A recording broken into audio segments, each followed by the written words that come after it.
Hello guys, alam niyo ba guys na sobrang daming nagtatanong sa akin as of now na Coach Dave, paano ko ba ipapatakbo yung negosyo ko dito if sobrang busy ko? Yan.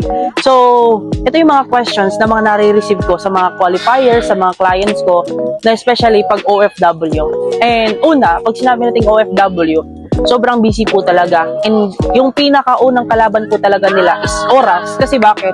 Hindi naman yung oras natin yung nasusunod, kundi oras ng amo natin, right? Now, paano mo naman magagawa yung negosyo natin dito? Okay, ganito siya guys. Sa larangan ng pagnenegosyo, it is very important na malalaman mo na napaka-importante ng tinatawag natin na client at saka customer. Kasi unang-una, dyan nabubuhay yung isang negosyante. Bakit? Try mo mag-isip na meron kang traditional business, sari-sari store, barbershop, or ano bang negosyo na meron ka. Do you think kikita ka kung wala kang customer? Do you think kikita ka kung wala kang client? Meaning, dyan nabubuhay yung isang negosyante. Now, yung concept naman natin dito, nasa negosyo pa rin tayo.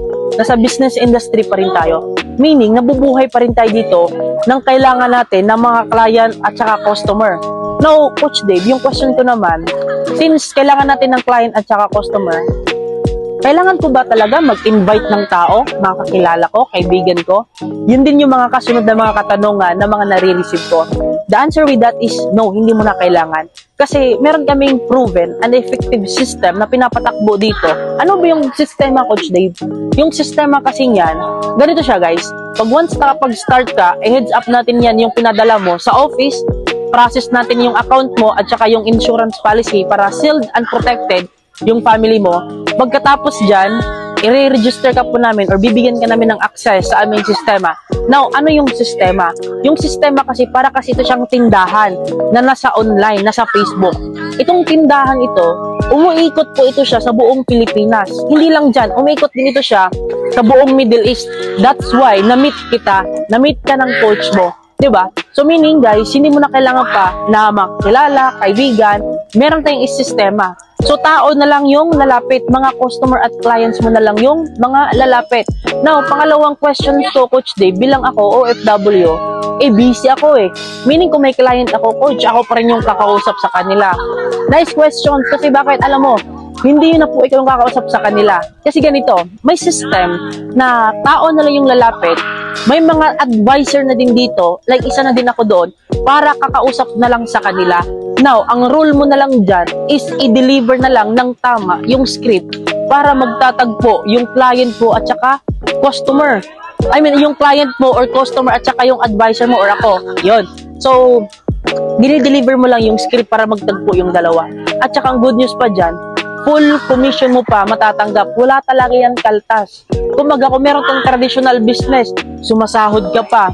Mga overhead expenses, ano ba yan? Sa tubig, kuryente, wifi, binabayaran, sinasahod mo sa empleyado, ang dami.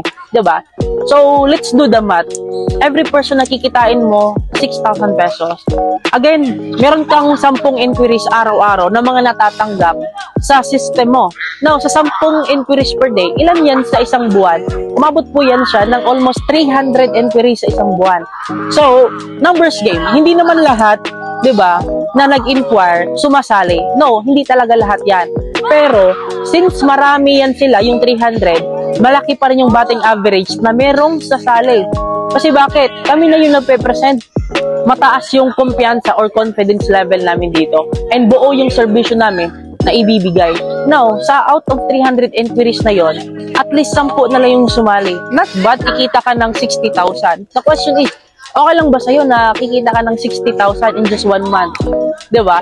Eto pa, kahit ikaw na yung pinaka-busy na tao sa mundong ito, yung tipong alam mo, nagte-text-text ka na pag wala yung amo mo, even sa patulog, hindi ka pa rin pwede makipag-video call, nakipag-text-text, knockout-text ka lang talaga, or sa CR ka na lang nagte-text-text. So alam mo ba, kumikita ka na dyan. Kasi all you have to do is to deliver the script naman na pinoprovide namin dito. Since busy ka, let's do the math. Out of 300, sa 10 nag-inquire araw-araw sa'yo sa isang buwan, 300 yan total.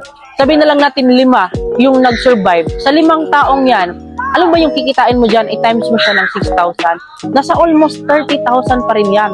The question is, okay lang ba sa'yo nakikita ka ng 30,000? I know for sure, malaking tulong na po yan sa'yo. So meaning, there's no excuses na kung busy ka, meron tayong solusyon para dyan. The question na lang dyan is, willing ka ba isugal yung sahod mo, yung money mo, para magkakaroon ka ng ibang negosyo? Kasi total, hindi ka lang naman ikaw yung may sinugal or may sinacrifice. Even us, ako, meron kaming sinasacrifice dito. Kasi yung pera ipapadala nyo, ang kapalit naman yan, protektado ka sa habang buhay. Ang kapalit naman yan, meron kang negosyo na hindi mo siya gagawin mag-isa.